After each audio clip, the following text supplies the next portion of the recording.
Two guys in their 20s landed a $300 million Pentagon contract to arm the Afghan military. No experience, no warehouse, no clue. They sourced banned Chinese ammunition, repackaged it in Albanian basements, and shipped corroded rounds to soldiers in a war zone. When it collapsed, one got 4 years. The other got house arrest. Then Hollywood turned their fraud into a comedy starring Jonah Hill. The system that let two kids play arms dealer with taxpayer money, still running. This is how it happened. And the wildest part, nobody fixed anything. Miami Beach, 2005.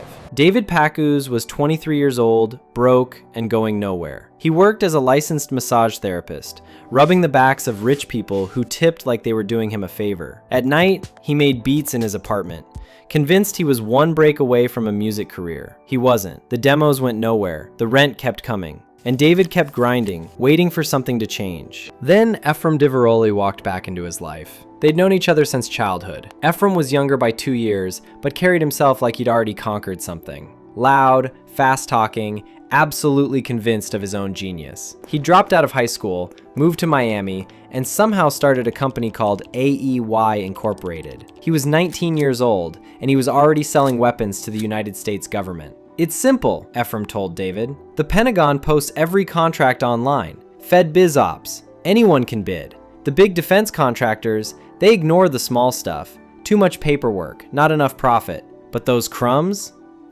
add up. David didn't believe him at first, but Ephraim showed him the numbers. Helmets, ammo pouches, gun parts, nothing glamorous. But AEY was winning bids and fulfilling contracts, and the money was real.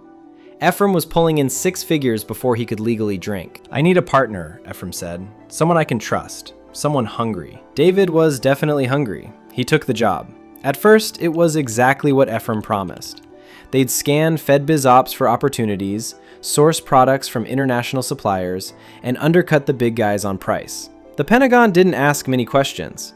If the paperwork looked right and the price was low, the contract was theirs. They won bids on flashbangs, body armor, and rifle magazines. The profit margins were thin, but the volume made up for it, and Ephraim kept pushing for more. He had a philosophy: don't compete with Lockheed Martin on jets. Compete on the contracts they throw away. Be the vulture. Be fast, be cheap, be everywhere. If a contract came in at 2 in the morning, Ephraim was awake, submitting a bid before the sun came up. It worked. Within a year, AEY was grossing millions.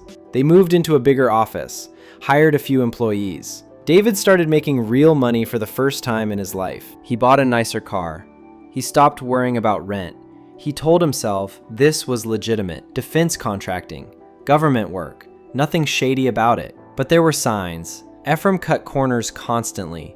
He'd promised delivery dates they couldn't meet, then scrambled to find suppliers at the last minute. He'd source from whoever was cheapest, regardless of quality. He'd lie to clients, to suppliers, to anyone who asked too many questions. David noticed. He said something once. Ephraim waved him off. "This is how the game works. You want to win or you want to feel good about losing." David wanted to win. By 2007, AEY had caught the Pentagon's attention in a bigger way. The wars in Iraq and Afghanistan were chewing through ammunition faster than US manufacturers could produce it. The military needed suppliers, and they needed them fast. AEY submitted a bid for a contract that dwarfed anything they'd ever touched. Ammunition for the Afghan National Army, nearly $300 million over 2 years. The kind of contract that could make them rich beyond anything David had imagined. They won it.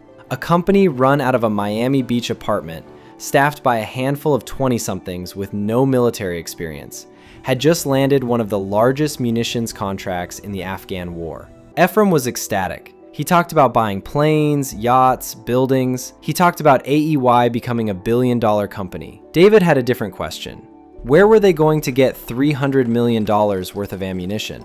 The answer came from a man named Heinrich Tomet. Tomet was Swiss, well-connected, and operated in the gray zones of international arms dealing. He had contacts across Eastern Europe, access to Cold War stockpiles, and no particular interest in where his products ended up. Ephraim found him through back channels, and Tomet had exactly what AEY needed. Millions of rounds of ammunition sitting in warehouses across Albania, left over from decades of Soviet-era hoarding. There was one problem. The ammo was Chinese. Under US law, it was illegal to supply Chinese-manufactured weapons or ammunition to the American government. The embargo had been in place since 1989. Every defense contractor knew this. Ephraim knew this. David knew this. They did it anyway. The plan was simple. Tumet would source the ammunition from Albanian warehouses. AEY would buy it at rock-bottom prices. And before shipping it to Afghanistan, they'd repackage everything, remove the original crates, tear off the Chinese markings, stuff the rounds into cardboard boxes with fresh labels. No one would know the difference. In early 2007, David flew to Albania to oversee the operation. What he found was worse than he'd imagined. The warehouses were crumbling Soviet relics, rusted and leaking. The ammunition inside was decades old. Some crates dated back to the 1960s. The rounds were corroded, packed in grease-soaked paper, stamped with Chinese characters that couldn't be hidden easily. David called Ephraim. "This stuff is ancient. Half of it might not even fire." Ephraim didn't care. "Repack it, ship it. We have a contract to fulfill." So they did. Albanian workers were hired to open the old crates, remove the Chinese packaging, and stuff the ammunition into unmarked cardboard boxes. Tens of millions of rounds, repacked by hand, in a warehouse that smelled like rust and machine oil. David watched it happen.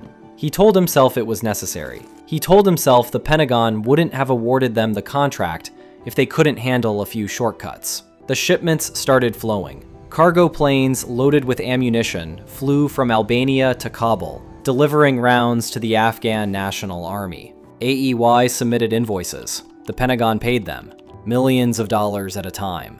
Back in Miami, Ephraim was living like a king. He bought a penthouse. He threw parties. He kept guns scattered around his apartment like decorations. He talked about himself in the third person, called himself a legend. David cashed his checks and tried not to think about what they were actually doing. For months, no one checked. The Pentagon's procurement system was overwhelmed. Contracts were moving fast, oversight was thin, and AEY's paperwork looked clean enough on the surface. As long as the deliveries kept arriving and the prices stayed low, nobody asked where the ammunition actually came from. But cracks were forming. In Albania, Tumet's suppliers were getting restless. AEY owed them money and kept delaying payments. Ephraim was pocketing profits instead of paying invoices, assuming he could string everyone along indefinitely. He couldn't. One supplier in particular, an Albanian businessman who'd been stiffed on several payments, started talking to people outside the operation. Meanwhile, journalists were sniffing around. The New York Times had assigned a reporter named C.J. Chivers to investigate ammunition supplies in Afghanistan. Chivers was experienced, methodical, and curious about why Afghan soldiers were complaining about corroded, unreliable rounds. He started pulling threads. By late 2007, the threads were leading straight to AEY. Chivers traced the ammunition back to Albania. He found the Chinese markings. He found the repackaging operation. He found the paper trail that connected a Miami Beach startup to Soviet-era stockpiles that should never have entered the US supply chain. In March 2008,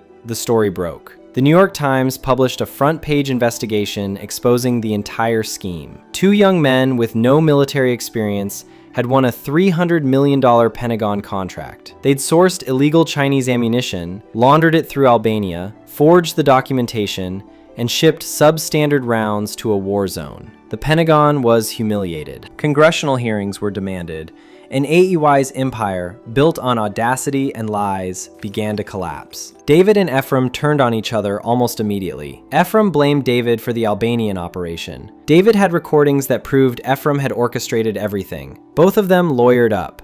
Both of them started cooperating with federal investigators, trying to minimize their own exposure by pointing fingers at the other. The FBI had been building a case for months. They had emails, wire transfers, shipping manifests, and testimony from suppliers who'd been burned. They had recordings of Ephraim discussing the Chinese ammunition, joking about the repackaging, dismissing the risks. The evidence was overwhelming. In 2008, both men were indicted on fraud charges: conspiracy to defraud the United States, making false statements, money laundering. The charges carried potential sentences of decades in federal prison. But here's where the story takes a familiar turn. David cooperated fully. He testified against Ephraim. He provided documents, explained the operation in detail, and expressed what appeared to be genuine remorse. The court rewarded him. In 2011, David Packouz was sentenced to 7 months of house arrest. He served his sentence at home, wearing an ankle monitor, free to rebuild his life. Ephraim fought harder and lost worse. He was sentenced to 4 years in federal prison. He served most of it at a minimum security facility, the kind with tennis courts and salad bars. He was released early for good behavior. 4 years. For a $300 million fraud that armed a war with illegal ammunition. Compare that to the people they scammed. Afghan soldiers received corroded rounds that jammed in their rifles. Some of that ammunition was 40 years old, manufactured in Chinese factories during the Cold War, never meant to be fired in combat. The Pentagon had no way of knowing how much of it actually reached the battlefield. Nobody tracked whether soldiers died because their weapons misfired. The victims didn't get movie deals. David Packouz reinvented himself after his sentence. He wrote a memoir. He became an inventor, developing a product called the Beat Buddy, a drum machine for musicians.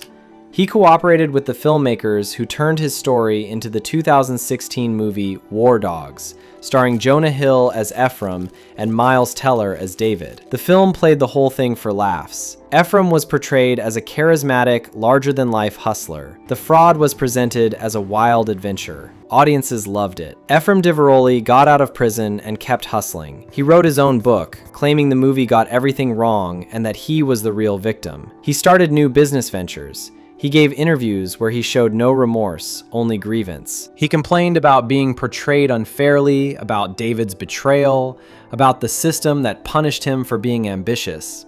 Neither of them seemed to understand what they'd actually done. And the system that enabled them? It barely changed. FedBizOps still exists. Small contractors can still bid on defense contracts with minimal vetting. The Pentagon still struggles with oversight on procurement. The loopholes that let two 20-somethings run a war supply chain from a Miami apartment are still open. The scandal embarrassed some officials. A few reforms were proposed. Most of them went nowhere. David called it a youthful mistake. Ephraim called it entrepreneurship. The Pentagon called it an isolated incident. They didn't break the system. They just showed us it was already broken. We made a movie about it. We laughed. They cashed in. And somewhere, the next Ephraim Diveroli is scanning FedBizOps right now, looking for crumbs.